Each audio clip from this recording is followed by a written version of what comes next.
दिनी Divyam Arogyam hospital and critical care centre या हॉस्पिटलच्या उद्घाटन समारंभासाठी जमलेले समस्त सासवडकरवासीय, या हॉस्पिटलची निर्मिती करणारे डॉक्टर नितीन जगताप, डॉक्टर गणेश जगताप, सोमनाथ जगताप, अजय देशमुख, ओंकार जगताप, दानिश तांबोळी आणि या सर्व लोकांना अगदी पाठीराखा असणारे प्रसाद उर्फ मुन्ना टिळेकर आणि या कार्यक्रमाचं सूत्रसंचालन जी मुलगी करते ऐश्वर्या भुजबळ आणि समोर जमलेले सर्व पोलीस बांधव आणि आपण सगळे नागरिक. खरं तर ग्रामीण भागामध्ये सुद्धा खूप चांगल्या प्रकारच्या आरोग्याच्या सेवा मिळाल्या पाहिजेत आणि त्या रास्त भावामध्ये मिळाल्या पाहिजेत, रास्त दरामध्ये मिळालेल्या पाहिजेत आणि या उद्देशाने प्रेरित होऊन सेवाभावी तत्वाने या सासवडच्या नागरिकांनाही आरोग्य मिळावं यासाठी हे नितीन जगताप, गणेश जगताप, सोमनाथ जगताप, अजय देशमुख, ओंकार जगताप आणि दानिश तांबोळी या लोकांची अशी भावना आहे आणि म्हणून त्यांनी या ठिकाणी असं सुसज्ज प्रकारचं हॉस्पिटल उभं केलेलं आहे. मित्रांनो, खरं तर आपण बघितलं असेल की साधा मच्छर जरी चावला ना तरी माणसाचा 1 महिन्याचा पगारच नील होतोय. आपण मच्छरला कॉमन समजले, पण शार्क माशाच्या हल्ल्यामध्ये जेवढे लोक मरत नाहीत त्याच्या शेकडो पटीत लोक हे मच्छरच्या हल्ल्यामध्ये मरत आहेत. आणि एवढ्याशा मच्छरमुळे जे माणसासमोर प्रश्न तयार होत आहेत ते डोंगरा एवढे प्रश्न येतं. मला पण एकदा डेंग्यू झालता मुंबईमध्ये आणि मी एका मित्राकडे गेलो, डॉक्टर होता तो. अच्छा, डॉक्टरकडे जायला लागतं मच्छर चावल्यानंतर. कुठल्या गोष्टीचा इलाज कुठं आहे हे तुम्हाला कळलं की आयुष्य सोपं असतं. म्हणून आपण आजारी पडल्यानंतर कोणत्या डॉक्टरकडे जायचं पहिला याचा विचार करायचा आणि मग त्या डॉक्टरकडे जायचं असतं. अन्यथा काही ठिकाणी काही दवाखान्यांमध्ये म्हणजे खिसा कापणे किंवा रिकामच करणे असाच कार्यक्रम होतो. त्यामुळे आजारी पडल्यानंतर पहिलं माहिती घेऊन ॲडमिट होत चालला, नाहीतर पेशंट ठीक होईल आणि बिल बघितल्यानंतर डायरेक्ट तो. असंही बऱ्याच ठिकाणी होतंय की रोगावर उपचार झाला पण बिल बघूनच पेशंट मिळाला, असंही बऱ्याच ठिकाणी होतं. आता आहे सध्याची वास्तव ती परिस्थिती आहे, केस टू केस आहे. मला एकदा डेंग्यू झाला, मी आमच्या मित्राला भेटायला गेलो, डॉक्टर नितीन येवले म्हणून होते.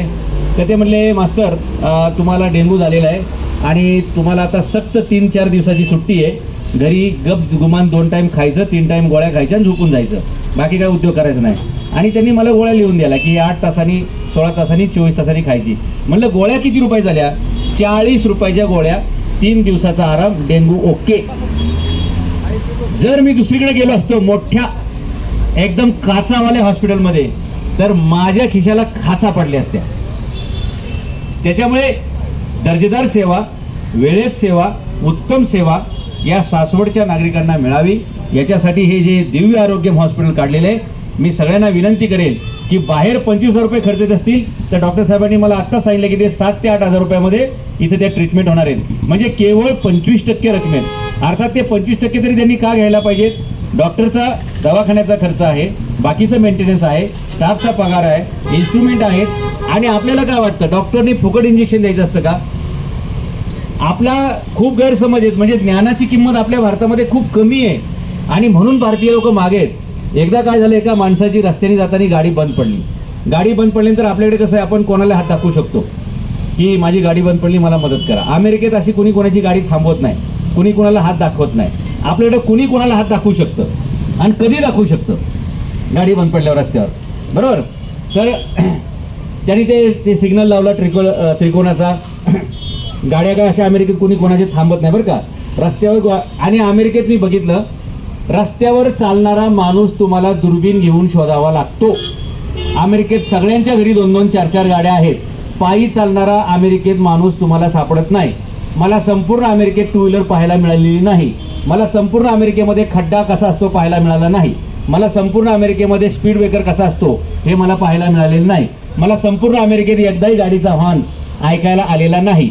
अमेरिकेत मला रस्त्याच्या बाजूला कुठेही गटार दिसलेलं नाही. मला रस्त्याच्या बाजूला कुठेही कचरा दिसलेला नाही. आपल्या भारतात ह्या सगळ्या गोष्टींची आपल्याला सवय आहे. कारण कुणी आपल्याला शहाणपणा शिकवायला गेला तर आपण त्यानंतर तू लय आलाय मोठा शहाणा शिकून आला लागला आम्हाला शिकवायला, आमचं आम्हाला कळतंय काय करायचं, तसेच मारा कचऱ्यात. काय बोलणार आपण त्यांना? शेवटी एक गाडी थांबली आणि एक गाडी थांबल्यानंतर तो माणूस सज्जन होता. काय प्रॉब्लेम आहे? तो म्हणला माझी गाडी चालवत नाही आहे. बरं म्हणला ठीक आहे, चावी द्या, मी बघतो काय करायचं. त्यांनी इंजिन स्टार्ट करून बघितलं, गाडी काय स्टार्ट होत होती. त्यांनी सांगितलं बोनेट उघडा. बोनेट उघडलं, त्यांनी हातोडा काढला गाडीतला आणि थोडंसं असं एक टच मारला. टच मारल्याबरोबर ती गाडी झाली सुरू. गाडी सुरू झाली, हाला वाटलं आता चालू करायचं, द्यायचं घेऊन निघून. तो नाही ना, गाडी बंद करा आता. ते म्हणले माझी फी कोण देणार, माझी फी कोण देणार. तर तो म्हणला किती पैसे द्यायचे. तो म्हणला $500. तो म्हणला काय लाव, लुटताय लोकांना राव, एक हातोडा मारलाय आणि $500 मागताय, असं कुठं असतंय का रावा. तेव्हा तो माणूस म्हणाला ते हातोडा मारायचा ₹1 आहे, पण तो हातोडा कुठं मारायचा, तो कधी मारायचा, किती वेगाने मारायचा, ह्याचं जे अक्कल घेतली ना एवढे वर्ष, त्याचे $499 आणि ₹1 हातोडा मारायचा. असे $500 दे पहिले, नाही तर गाडी काय तुझी चालू होत नाही. त्यांनी $500 त्याला दिले आणि सहज कुतून म्हणून त्यांनी विचारलं की एवढं सगळं तुम्हाला जमतंय, तुम्ही गाडीचे डॉक्टरच दिसताय, एवढं सगळं तुम्हाला ज्ञान आहे, bye the way what is your name, तुम्हाला बरंच गाडीतलं कळतंय, तुमचं नाव काय आहे. त्यांनी हातात कार्ड दिला आणि म्हणला by the way my name is Henry Ford. तू ज्या कंपनीची गाडी इथं चालवतोय त्या गाडीचा मालक मी आहे, त्या कंपनीचा मी मालक आहे. फोर्ड कंपनीची गाडी होती आणि तो माणूस हेनरी फोर्ड होता. या हेनरी फोर्डचा प्लॅन मी आता डेट्रॉइटमध्ये बघून आलेलो आहे. सांगायचं काय तुम्हाला की ₹1 त्या हातोडा मारायचे होते आणि $499 त्या नॉलेजचे होते. आपण नॉर्मली असंच करतो भारतीय लोक. असं काय काम निघालं की ओळखीचा वकील शोधतो, म्हणजे फी द्यायची नाही. ओळखीची शाळा शोधायची, फी द्यायची नाही. ओळखीचा डॉक्टर शोधायचा, फी द्यायची नाही. हां, ओळखीचं हॉटेल शोधायचं नाही. 4 लोक जेवायचं, हे बिल देणार आहेत आणि निघून जायचं. हे इलेक्शनमुळे कार्यकर्त्यांना अशीच सवय लागली पोरांना की कुणीतरी आमचं बिल भरेल. लक्षात घ्या मित्रांनो, जर तुम्हाला मोठं व्हायचं असेल तर कोणाचंही फुकट खायचं नाही, कोणाच्या सावलीला फुकट उभं राहायचं नाही. मी गेले 25 वर्षे मराठी मुलांना हेच सांगतोय की तुम्ही उद्योजक व्हायचं, स्वतःच्या पायावर उभं राहायचं, कोणाला नेमताळं राहायचं नाही. पंचपक्वानाची तयारी असताना सुद्धा श्रीकृष्ण दुर्योधनाच्या घरी जेवले नाही आणि ज्याच्या घरी कन्या होत्या त्या विदुराच्या घरी जेवलेले आहेत. लक्षात ठेवा, विदुराच्या कन्या चालतील पण तो सज्जन पाहिजे. दुर्योधनाचे 5 पक्वान असतील तरी त्याला आपण टाळलं पाहिजे. एवढा जर नीतिमत्तेमध्ये आपल्याकडं वाव आला ना तर आपण जगात कुठेही यशस्वी होऊ शकतो. त्यामुळे फुकट ही संकल्पना डोक्यातून काढून टाका.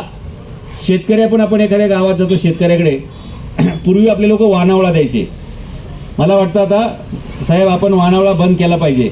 एक तर पिकतंच किती शेतीत आणि जत्रेला लोक येतात आणि प्रत्येकाला जर तुम्ही 5-5, 10 किलोचं तांदूळ दिलं मोडक साहेब तर शिल्लक काय राहील.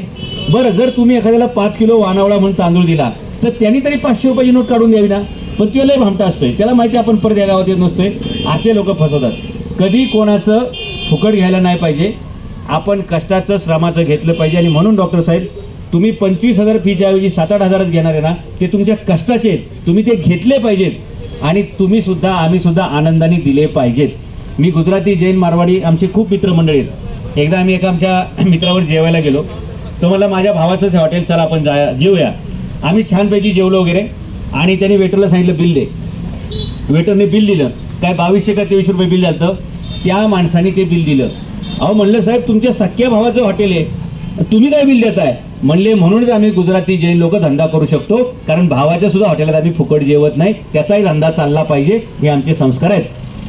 आपल्याकडे काय होईल, भावाने हॉटेल खोललं तर भाव गावातलं सगळं ग्रामपंचायतचं इलेक्शन, जिल्हा परिषदचं इलेक्शन, पंचायतचं इलेक्शन, असं करून आपण हॉटेल बंद पाडू. असं करू नका. प्रत्येकाच्या ज्ञानाची, श्रमाची किंमत आहे की आपण दिली पाहिजे. खूप कमी पैशामध्ये आपल्याला या ठिकाणी चांगल्या चांगल्या सर्व्हिस मिळणार आहेत. शहरामध्ये एवढ्या लांब जायची गरज नाही, ग्रामीण भागामध्ये तुम्हाला हे मिळेल आणि चांगल्या सुविधा चांगले लोक देत आहेत. लक्षात घ्या, आपल्या लोकांचा एक प्रॉब्लेम असा पण का, जवळच्या दवाखान्यात जायचं म्हटलं की आपल्या जीवावर येतं आणि पार टांगा तोडत 50-100 किलोमीटर जायचं, जाण्यानेच घरची माणसं कंटाळून जाते. म्हणजे हेल्पडे खायची सवय आपल्या लोकांना. लक्षात घ्या, आपण जिथं राहतो, मला नेहमी लोक विचारतात की स्वर्गाची व्याख्या काय आहे. तुमच्या शेजाऱ्यावर तुमचं पटत असेल तर तुम्ही स्वर्गात आहात आणि तुमच्या शेजाऱ्यावर तुमचं जमत नसेल तर तुम्ही नरकातच आहात. रोज सकाळ संध्याकाळ भांडणं आहेतच. गाडी पार्किंगवरनं काय, आणि कोंबड्या तुझ्या इकडे कशी काय आल्या, आणि तुझी गाय इकडे कशी काय आली, आणि तुझं घरात TV कसं काय वाजतो एवढा, त्याच्या घरात TV वाजतो ह्याला दुःख आहे कारण ह्याच्याकडे TV नाही. असे खूप काय भांडणं होत असतात. असं टाळलं पाहिजे.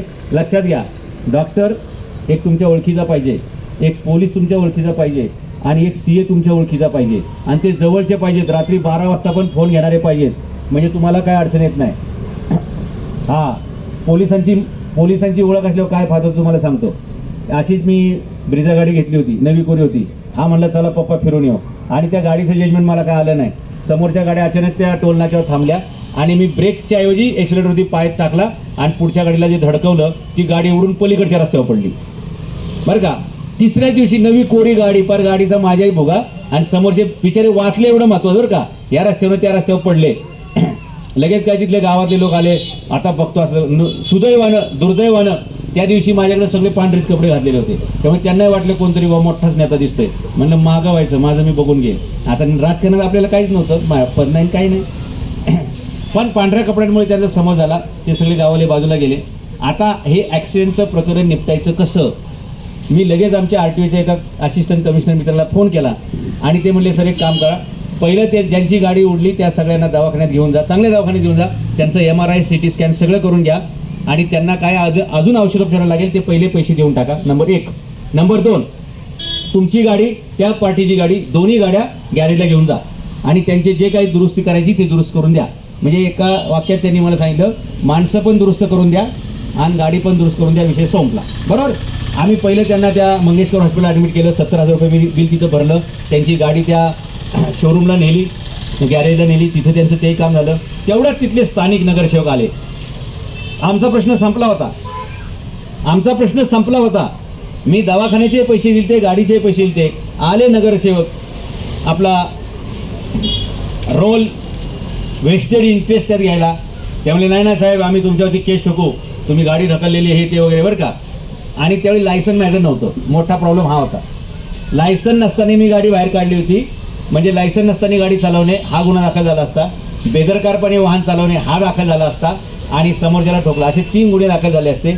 आणि ते आले हॉस्पिटलमध्ये दादागिरी करायला, असं ते सोन्याच्या अंगठ्या चेन बिन आणि तुमच्यावर गुन्हा दाखल करू हे ते वगैरे वगैरे वगैरे. आता मी असिस्टंट कमिशनरशीच बोलून गाड्या तिथून काढल्या होत्या. म्हणलं प्रेमाने आपण संपूया विषय. मी यांचे पैसे दिले दवाखान्याचे, त्यांना काय लागलेलं नाही हे सुदैव आहे. त्यांची गाडी अख्खी दोष करून देतोय, आपण विषय संपूया. नाही आम्ही तुम्हाला सोडणार नाही, याव करू त्याव करू. म्हणलं एक काम करा, तुम्हाला जे करायचे ते सगळं करा, काय प्रॉब्लेम नाही, मी बघून घेतो.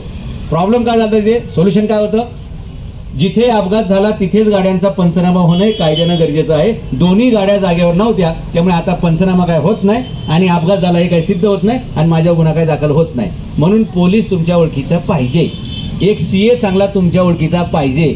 तुम्ही कमवलेले पैसे तुम्हाला सुरक्षित करता आले पाहिजे. पोलीस आणि CA पेक्षा सगळ्यात महत्त्वाचं आहे, जेव्हा तुम्ही आजारी पडता, अचानक काहीतरी तुमच्या घरामध्ये इमर्जन्सी येते, त्यावेळी तुमच्या ओळखीचा एक चांगला डॉक्टर पाहिजे आणि दवाखाना तुमच्या जवळ पाहिजे. दवाखाना जवळ पाहिजे आणि डॉक्टर तुमच्या जवळ पाहिजे, किंवा डॉक्टर तुमच्या जवळचा पाहिजे. ज्याच्याकडे चांगला डॉक्टर त्याचं आयुष्य लांब लचक. आलं लक्षात. छोट्या छोट्या गोष्टीतून लोक दुर्लक्ष करतात आणि त्याच्यातून लोक मेलेले. डेंग्यू होऊन लोक मरतात, मलेरिया होऊन लोक मरतात, छोट्या छोट्या रोगाने लोक मरतात. कारण काय, सगळं अंगावर काढण्याची सवय. आणि अंगावर काढता काढता मग आपल्या अंगावर खूप काही येतं. आपल्या घरातले कमवणारे आपण एकटे असतो, आपल्याला बरं वाईट काय झालं तर अख्खं कुटुंब आपल्या उड्यावर येतं. हे होऊ नये म्हणून आरोग्याची काळजी घेतली पाहिजे. बरेचसे लोक ते तपासणी करायला नकार देतात. अरे 500-700 रुपये तपासणी करून काय आपल्याला करायचे, आणि तपासणी नील निघाली की म्हणतात बघा साहेब पैसे वाया गेले. अरे तू निरोगी आहे हे सिद्ध झालं, हे महत्त्वाचं आहे ना. त्यामुळे वेळच्या वेळी तपासण्या करा, इन्शुरन्स काढा. प्रत्येकाची आपल्या कुटुंबातली इन्शुरन्स काढा. डॉक्टर साहेब ह्या लोकांना इन्शुरन्स लागली तर इन्शुरन्स पण द्या. वर्षाला 2-4-5 रुपये जातात, पण आपल्या घरातलं कोणाचाही मोठा अपघात झाला, मोठी सर्जरी झाली, मोठं ऑपरेशन झालं, औषधांचा खूप मोठा खर्च असेल तर ते सगळं त्या इन्शुरन्समधून कव्हर होत असतं. जसं दर महिन्याला मोबाईलचं रिचार्ज करतो तसं आपण आपल्या हेल्थ इन्शुरन्स आणि मेडिकल इन्शुरन्स हे दोन्ही आपल्याकडं असले पाहिजेत. LIC सुद्धा असली पाहिजे. लक्षात घ्या, हे पैसे बुडीत नसतात. डाब्यावर मित्रांना जेवायला घालण्यातले पैसे वाया जातात. हे पैसे आपलेच आहेत, आपल्या कामाला येतात. त्यामुळे जगाची काळजी नंतर घेऊया, पहिली स्वतःची घेऊया, स्वतःच्या आरोग्याची काळजी घेऊया. महिलांचे अनेक प्रॉब्लेम असतात, महिला एकमेकाशी शेअर करत नाहीत आणि मग ते मोठे प्रॉब्लेम तयार होतात. आता हल्ली बऱ्याचशा महिलांची पिशवीच काढावी लागते.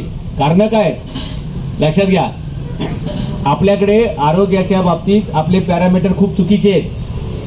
अमेरिकेमध्ये मी बघितलं, रस्त्याच्या म्हणजे शहराच्या मधून ती शिकागो नदी जात होती, त्या डेट्रॉइट शहराच्या मधून ती रूज नावाची नदी जात होती, पण त्या नदीतलं पाणी तुम्ही असं उतरून हाताने पिऊ शकता, एवढं स्वच्छ होतं. आता मी चांगावटेश्वर मंदिरापासून आलो, नदीची परिस्थिती खराब होती. आणि हे गावागावात चौकात चौकात आपल्याकडे नद्यांची परिस्थिती खूप खराब आहे, कारण नागरिकांना ही सवय नाही. यशवंतराव चव्हाणांसारखा खूप चांगला मुख्यमंत्री आपल्या महाराष्ट्राला मिळाला. ते नेहमी असं म्हणायचे की राज्यकर्त्यांनी नाही म्हणायला शिकलं पाहिजे आणि प्रशासकीय अधिकाऱ्यांनी हो म्हणायला शिकलं पाहिजे. दुर्दैवाने आता उलटं झालंय. पुढारी प्रत्येक गोष्टीला हो म्हणतात आणि कुठलाही कागद घेऊन तुम्ही मंत्रालयात जा, शासकीय कर्मचाऱ्याकडे जा, तो नाहीच म्हणतो. त्यामुळे सगळी कामं आपली थांबलेत. त्यामुळे यशवंतराव चव्हाणांचं चरित्र आपल्या लोकांनी वाचलं पाहिजे. खूप चांगला माणूस बरं का, आणि खूप दूरदृष्टी असलेला माणूस. आणि म्हणून आपल्याला काय चांगल्या गोष्टी आहेत त्याच्याबद्दल नागरिकांची एकमत असली पाहिजे. गावातला कचऱ्याचा प्रश्न असेल, पिण्याच्या पाण्याचा प्रश्न असेल, हे धुळीचे कण आहेत ना, हे धुळीच्या कणांमुळे माणसांना खूप मोठ्या प्रमाणावर श्वसनाचे विकार होतात. आहे का आपल्याकडे जागृती? आणि रेस्पिरेटरी डिसीज होतात. म्हणून आपल्या समाजामध्ये आरोग्याबद्दलची जागृती नसणं हे सुद्धा एक मोठं, हा समाज रोगी असल्याचं लक्षण आहे, लक्षात घ्या. आणि म्हणून आपण डॉक्टरांच्या संपर्कात राहिलं पाहिजे, शास्त्रज्ञांच्या संपर्कात राहिलं पाहिजे, प्रशासकीय अधिकाऱ्यांच्या संपर्कात राहिलं पाहिजे. एकच दिवस फक्त आपल्याकडे लोक झाडू घेतात, फोटो काढतात आणि स्वच्छ जागेवर झाडू मारतात. खरं त्या दिवशी अख्खं गाव स्वच्छ झालं पाहिजे. आम्ही लहान असताना 15 ऑगस्ट 26 जानेवारीला प्रभात फेरी निघायची, अख्खा गाव स्वच्छ असायचा आणि चौकात चौकात लोक ते बिस्किटं, खारी बिस्किटं, कोणी चॉकलेटी, कोणी गोळ्या घेऊन उभं असायचं. आज मला सांगा, प्रभात फेरी निघते का? आज संध्याकाळची फेरी निघते युवकांची. जिंदाबाद मुर्दाबाद. कशासाठी? आपल्याकडे 15 ऑगस्टला सगळ्यांची भाषणं व्हायची शाळेमध्ये, सगळे शांततेने ऐकायचे. आता कोण कोणाचं भाषण ऐकतोय? मध्ये जायचं, मला वेळ नाही, माझं पहिलं भाषण घ्या आणि निघून जायचं. असं नाही. जो समाज ऐकायला शिकतो तोच समाज शिकायला शिकतो. जर तुमची ऐकायची तयारी असेल तर तुम्हाला शिकता येईल. आणि म्हणून आपल्या लोकांनी पैशाचं आरोग्य, मनाचं आरोग्य, बुद्धीचं आरोग्य, शरीराचं आरोग्य, या सगळ्यांवरती चांगलं विचार केला पाहिजे. बरेचसे लोक असा विचार करतात, तरुणपणी मी खूप अभ्यास करेल, तरुणपणी मी खूप काम करेल आणि खूप पैसे कमवेल आणि म्हातारपणे परदेशामध्ये फिरायला जाईल. बावड्या, तुझं चुकतंय. 40 नंतर गुडघे साथ देणार नाही, ओके, हातपाय साथ देणार नाही, नंतर तू फिरू शकणार नाही. आज कमव, आज खा, आज आनंद घे. म्हातारा झाल्यानंतर फिरायला मिळेल या अपेक्षेत 45व्या वर्षी तुला झटकाला मिळाला तर काय झालं तुझं? मग यापेक्षा असं कधी झालंय का की एखाद्या माणसाला खूप चांगलं जेवण मिळालं, तो म्हणला आता महिन्याचं एकदा जेवून घेऊ? हे शक्य नाही. निसर्गाला हे मान्य नाही. तसं आपण त्या त्यावेळी ती कामं केली पाहिजेत. म्हणून मी दरवर्षी कुठेतरी फिरायला जातो. मुलाचा पासपोर्ट लवकर काढणार आहे आणि मी तुम्हाला सगळ्यांना विनंती करतो, मी जसं सांगितलं की तुमचा डॉक्टर मित्र पाहिजे, वकील मित्र पाहिजे, CA मित्र पाहिजे, पोलीस मित्र पाहिजे आणि सगळ्यात महत्त्वाचं तुम्ही तुमचे मित्र पाहिजे. आपण बऱ्याचदा स्वतःवरतीच अन्याय करतो. जेवायची वेळ झालेली असती पण पैसे कमवायच्या चक्करमध्ये वेळेवर जेवत नाही. गोळी खायची वेळ आलेली असती तरी आपण पैसे कमवायच्या चक्करमध्ये गोळी खात नाही. झोपायची वेळ झालेली असते, पैसे कमवायच्या चक्करमध्ये आपण झोपत नाही. सकाळी लवकर उठायची गरज असते पण पैसे कमवायच्या चक्करमध्ये सकाळी उठत नाही आपण. आणि लक्षात ठेवा, जो सूर्याच्या अगोदर उठत नाही तो सूर्यासारखा कधीच तळपू शकत नाही. आणि म्हणून लवकर निजे लवकर उठे, तया लाभे आरोग्य संपदा. डॉक्टर साहेब, हे सुद्धा नागरिकांना शिकवलं पाहिजे. नाहीतर ही सगळी यांच्या हातामध्ये दिला एक राक्षस, तो राक्षस घेऊन सगळीकडे बोंबलत फिरतात. आलं का लक्षात?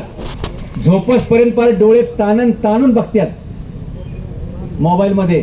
काय बघतात हो? Breaking news, breaking news. अरे आपण ब्रेक व्हायची वेळ आली त्याचं काय? दुनियाच्या भानगडी त्या सोडून आपल्या मुलांचा अभ्यास झालाय का? आपल्या घरातले प्रश्न संपलेत का? याच्यावर बघायचं. मोबाईल कमीत कमी वापरा. भविष्यात सगळ्यात जास्त दवाखाने मोबाईलचे असणार आहेत. डॉक्टर साहेब, तुम्ही तयारी करा. मेंदूत पाणी होणे, डोळे खराब होणे, मान अवघडणे, सांधे अवघडणे. आणि तुमचं कौतुक, तुम्ही पंचकर्म सुद्धा सुरू केलेलं आहे. लक्षात घ्या, पंचकर्म हे आपल्याला वाटतं कधीतरी 5-10 वर्षात करायचं, महिन्यातून एकदा करा. मला सांगा मोडक साहेब, पूर्वी आपल्याकडे पैलवान असायचे, आणि पलवान चालणी चालणारे नसले तरी आपली आजी आपले आजोबा आपल्याला आठवड्यात एकदा तरी तेलाने चांगले मालिश करायचे, म्हणून पूर्वीचे लोक सशक्त होते. आपण आज काय विचार करतो, आजारी पडल्यावर डॉक्टरकडे जाऊ नाही, अगोदर पण जाता येतं. आणि अगोदर जर तुम्ही पंचकर्म घेत असताल, आरोग्याची काळजी घेत असताल तर आजारी पडण्याचे चान्सेस कमी राहतात. त्यामुळे डोळ्यांची काळजी घ्या, आपल्या शरीराची काळजी घ्या, आपल्या मनाची काळजी घ्या, आपल्या बुद्धीची काळजी घ्या. आपण आजारी पडण्याचं आणखी एक कारण काय माहिती आहे का, शेजाऱ्याने काही घेतलं की 7-8 दिवस आपल्याला झोपच लागत नाही, पित्तच उसळतं. जरा ह्या सवयी आपण बदलल्या पाहिजेत. हां, एखाद्याने नवीन गाडी घेतली, त्याने आपल्या हातात पेढा दिला की आपल्याला पित्त असं वर येतं. आपण त्याला पहिला प्रश्न विचारतो, कितीला घेतली, काय करायचे, पेढा खा, गप गिळ आणि निघ पुढं. पण आपण त्याला विचारतो कितीला घेतली, डाऊन पेमेंट किती, आणि विचारतो हप्ता किती. मग हप्ता किती तर म्हणणं भरणार कसा तू पेढा खा आणि घरी जा, तू टेन्शन घेऊ नको, ज्याची गाडी तो बघेल. त्याच्यामुळे आपण दुसऱ्याच्या आनंदात आपला आनंद शोधला पाहिजे, दुसऱ्याच्या दुःखात आपलं दुःख शोधलं पाहिजे. तुम्हाला किती नातेवाईक आहेत, तुम्हाला किती मित्र आहेत, हे तुम्हाला फक्त एकदाच कळतं जेव्हा तुम्ही दवाखान्यामध्ये ॲडमिट होता. आपले बरेचसे मित्र हे 5 रुपयावाले असतात आणि 35 रुपयावाले असतात. याच्या पुढचे मित्र नातेवाईक आपले नसतात. 5 रुपयावाले म्हणजे पार्लेजीचा बिस्किट पुडा घेऊन येणारे, आणि 35 रुपयावाले म्हणजे नारळ पाणी घेऊन येणारे. अरे बिल झाले 5 लाख रुपये, तू देतोय 5 रुपयाचा बिस्किट पुडा. त्यापेक्षा तू नसता आला आणि घरूनच गुगल पे केला असतं, 5,000 रुपये परवडलं असतं. सोलापूरहून आला आणि कोल्हापूरहून आलाय गाडी करून बघायला, काय बघतोस मग, डोंबल्याचं डॉक्टरला पैसे दे आणि ते बिल नील कर, चल. बघायला येणाऱ्या प्रत्येक माणसाला सांगायचं हे गुगल पे तर ठेवले, 5,000 भर, 2,000 भर, म्हणजे डॉक्टरचं बिल नील होईल. पण आपल्याकडे कसं आहे, आपल्या पद्धती चुकीच्या आहेत बरं का. गुजराती लोकांमध्ये एखादा माणूस मेला तर त्यांचे सगळे नातेवाईक त्यांना भेटायला येतात. त्याला उठवण्याचा कार्यक्रम म्हणतात. उठवणं म्हणजे आपल्याकडे दावा असतो तसं, उठवणं म्हणजे त्याला त्या दुःखातूनच उठवणे. मग त्यातला प्रत्येक माणूस त्या फोटोपाशी पाया पडायला येतो. कुणी 5,000 ठेवतो त्या फोटोपाशी, कुणी 10,000 ठेवतो, कुणी 500 रुपये ठेवतो. त्या विधवा झालेल्या बाईला 2-3 वर्षे पैशाच्या अजिबात काळजी वाटणार नाही, एवढे पैसे ते लोक आपले नातेवाईक म्हणून जमा करतात. आपल्याकडे ज्याच्या घरी माणूस मेलंय त्यानेच दहाव्याचा खर्च करायचा आणि ह्यांना ठासायला जिलबी द्यायची, कळी द्यायची. किती चुकीच्या पद्धतीने आपल्याकडे. हे सगळं बदललं पाहिजे मित्रांनो. म्हणून आरोग्याची काळजी घ्या. जर तुम्ही मनाने थकले तर शरीराने थकायला वेळ लागत नाही. आणि म्हणून मानसिक आरोग्याची काळजी घ्या. उगाच मोबाईलमध्ये डोळे घालून डोळे खराब करू नका. परवा मला वाटतं काय 2-4 पोरांनी आत्महत्या केल्या का, तर भारत हारला. तुझा बाप खेळत होता का त्या टीममध्ये, तुझा भाऊ खेळत होता का, तुझा मामा खेळत होता का, तुझा भाचा, तुझा कोणच फॅमिलीतलं नव्हतं रे, तरी तू जीव द्यायला जातो कशासाठी. क्रिकेट हा देशाला लागलेला मोठा कॅन्सर आहे, मोठा रोग आहे. पोरं दर रविवारी शनिवारी फळकूट घेऊन इकडे तिकडे मॅच लावतात आणि या पुढऱ्यांना काही कामं नसतात बरं का. ही ट्रॉफी ती ट्रॉफी, ह्यो चषक तो चषक. जे चषका लागलाय पोरांना, अभ्यासाचं झालं वाटुळं, कामाचं झालं वाटुळं, 3 लाकडं आणि 11 माकडं. हा खेळ जास्त काय आपल्याला परवडणार नाही. ब्रिटिशांकडे काय होतं माहिती आहे का, टाईम खूप होता सुट्टीमध्ये, काय करायचं म्हणून त्यांनी आपला एक खेळ काढला. आता आपले लोक काम धंदे सोडून तो खेळ खेळतात. हे चुकीचं आहे. आपल्या मुलांनी आरोग्याची काळजी घ्या, समाजाने आपल्या आरोग्याची काळजी घ्या, एकमेकाला चांगली मदत करा. प्लास्टिक जाळत जाऊ नका, पाणी प्रदूषित करू नका. पाण्याचा एक थेंब हजारो रुपयाला सुद्धा विकत मिळणं शक्य नाही भविष्यात. म्हणून स्वच्छ पाणी खराब करू नका. एकच बादलीत आंघोळ करा. 10 बादल्या अंगावर ओतून तुम्ही काही शुद्ध होत नसताय, कारण शुद्धी आतून होत असते. हां, जास्त पाणी आंघोळीला वापरू नका. काही देशांमध्ये प्यायला मिळत नाही. 1978 पर्यंत बाटलीत पाणी येईल असं कोणी म्हणलं तर लोक त्याला वेड्यात काढायची. पण आज 20 रुपये लिटरनी बाटली आहे पाण्याची, म्हणतोय मी. आलं लक्षात. आपण पाणी कुठलं पितोय, आपण हवा कुठली खातोय, आपण अन्न कुठलं खातोय, नाही आपण विचार कोणते घेतोय, याच्यावर आपलं आरोग्य आहे, लक्षात घ्या. आजारी पडण्यामध्ये आपले विचार सुद्धा खूप कारणीभूत असतात. विनाकारणचे तणाव घेऊन तुम्ही आजारी पडताय. काय नाही, कोणाची मॅच कोण हारलं, तुम्ही का तणाव घेताय, याची काय गरज नाही. म्हणजे हमासचं इस्रायलचं युद्ध सुरू झालं, तुम्ही का टेन्शन घेताय, ते 2 देश आपापलं बघून घेतील ना, तुम्ही खूप लांब आहात. तर असं मानसिकरित्या तुम्ही डिस्टर्ब नसलं पाहिजे. शारीरिकरित्या तुम्ही तेव्हाच खराब होता जेव्हा तुम्ही चुकीची गोष्ट खाता. लक्षात घ्या. जेवढे तुम्ही जास्त वेळा हॉटेलमध्ये जेवणार तेवढ्याच जास्त वेळात तुम्हाला दवाखान्यात यावं लागणार आणि जेवढं तुम्ही आईच्या हातचं खाणार तेवढेच तुम्ही जास्त दिवस जगणार. म्हणून आईच्या हातचं खा. आई म्हातारी झाली असेल तर लग्न करा आणि बायकोच्या हातचं खा स्वतःच्या. आलं लक्षात? हां, घरचं का छानपैकी राहा. डॉक्टर साहेबांनी खूप स्वस्त दरामध्ये आपल्यासाठी इथे दवाखान्याची व्यवस्था केलेली आहे. आजारी पडण्याच्या अगोदर पंचकर्म घ्या आणि आजारी पडल्यानंतर ताबडतोब हजर होत जा. जेवढं तुम्ही अंगावर काढणार तेवढं तुम्हाला अंगावर येणार आणि ते महाग पडतं. आणि म्हणून आपण आरोग्याची काळजी घेतली पाहिजे. आणि आपल्या सगळ्या दुःखांमध्ये माणसं सहभागी होऊ शकतात, पण आजारपणामध्ये आपल्याला एकट्यालाच भोगावं लागतं. इंजेक्शन स्वतःलाच घ्यावं लागतं, गोळी स्वतःलाच खावी लागते आणि झोपून पण स्वतःलाच राहावं लागतं. आणि म्हणून जगातील सर्वात मोठी संपत्ती हे आपलं शरीर आहे, ते आपण जपलं पाहिजे. आजारी पडणार नाही याची काळजी घेतली पाहिजे. आजारी पडलं तर लवकर दवाखान्यात गेलं पाहिजे आणि जिथं आपल्याला चांगली ट्रीटमेंट रास्त दरात मिळेल याचा शोध आपल्याला असला पाहिजे. मला वाटतं आता तुमचा शोध संपलेला आहे आणि सासवड परिसरामध्ये दिव्य आरोग्यम नावाच्या या हॉस्पिटलमध्ये तुम्हाला सर्व प्रकारच्या सुविधा अगदी रास्त दरामध्ये माफक दरामध्ये मिळतील असं मी तुम्हाला सांगतो. कोणाकडे पैसे नसतील, थोडे पैसे कमी असतील तर आम्हाला सांगा, आम्ही मुन्ना टिळेकरांना सांगू, त्यांच्या खिशाला थोडासा झटका देऊ. जर त्यांना पटलं की बाबा हा खरोखर चांगला माणूस आहे तर एखाद्या माणसाला करायला काही हरकत नाही, ते पण 100त एखाद्या, नाही तर लोकांची लाईनच लागेल. हां, आणि लक्षात घ्या, फुकट दिलं की किंमत शून्य होते. फुकटची किंमत नाही, लक्षात घ्या. प्रत्येक गोष्ट विकत असली पाहिजे. मी परदेशामध्ये बघितलं, मॉलमध्ये कॅश घ्यायला माणसं नव्हती, पेट्रोल पंपावर पेट्रोल भरायला माणसं नव्हती. तुम्ही तुमची गाडी डिकी उघडायचे, हे झाकण उघडायचं, क्रेडिट कार्ड स्वाईप करायचं, तुमच्या कार्डमध्ये बॅलन्स आहे का ते चेक करतं, त्याच्यानंतर नोझल उचलायची, स्वतःचं डिझेल स्वतः भरायचं आणि जेवढं तुम्ही भरलंय तेवढं तुमच्या क्रेडिट कार्डमधून कट होतं. आम्ही एका ठिकाणी जेवायला हॉटेलमध्ये थांबलो आणि आमच्या मित्रांनी ते वॉशिंग्टन DC मध्ये ते कार्ड दिलं त्या हॉटेलवाल्याला. आपल्याकडे OTP लागतो कार्ड स्वाईप करायला. अमेरिकेत OTP लागत नाही. तुम्ही असं कार्ड हातात दिलं की कोणी माणूस त्यातून पैसे काढू शकतो. मी म्हणलं, हो तुमचं 500 रुपये बिल झालं आणि ह्यांनी 5,000 रुपये टाकले तर? ते म्हणले अमेरिकेत असं चालत नाही. 500 रुपयाचं बिल असेल तर 500 रुपये टाकणार, 550 जरी झाले तरी तो आयुष्यभर जेलमध्ये जाऊ शकतो. त्यामुळे अमेरिकेत आर्थिक फ्रॉड होत नाही. आपल्याकडे काय होईल, एखाद्याला क्रेडिट कार्ड दिलं तर तो मोकळं करूनच आणील, शिल्लक काय राहणार नाही. एका माणसाला काहीतरी 9 लाख रुपयाचं त्याच्या अकाउंटमधून पैसे गायब झाले. तो म्हणला माझं मोबाईल तर मी कोणाला देत नाही, माझ्या अकाउंटमधून 9 लाख रुपये कसे गायब झाले? त्यांनी दिला एका कंपनीला चेक झाला बाउन्स. तो गेला बँकेत भांडायला की माझ्या अकाउंटला 10 लाख रुपये असताना चेक कसा काय बाउन्स होतोय? ते म्हणले बघा तुम्ही रोज 30,000 40,000 50,000 असे काढल्यात, त्याच्यामुळे तुमच्या अकाउंटला पैसेच नाही, त्यामुळे चेक बाउन्स झाला. तो म्हणला मी कोणाला चेक दिलेला नाही, कोणाला पेमेंट केलं नाही, हे कसं काय झालं? ते म्हणले नाही, तुमच्या मोबाईलमधून रोज सकाळी ट्रान्झॅक्शन झालेले आहेत. मग त्यांनी घरी येऊन पोराला विचारलं, पोरा तू जंगली रमी वगैरे काय खेळलायस का? जंगली रमी प्याव ना महाराज. तो म्हणला हा पप्पा मी खेळलोय. म्हणले पण मी तर तुला कधी मोबाईल दिला नाही, तू कधी खेळला, कसा खेळला? म्हणलं त्यात काय पप्पा, तुमचा पासवर्ड काय ते मला माहिती होता, कारण तुम्ही ज्यावेळी काम करायचे त्यावेळी मी पाठीमागून बघायचो, पासवर्ड मला पाठ झालता.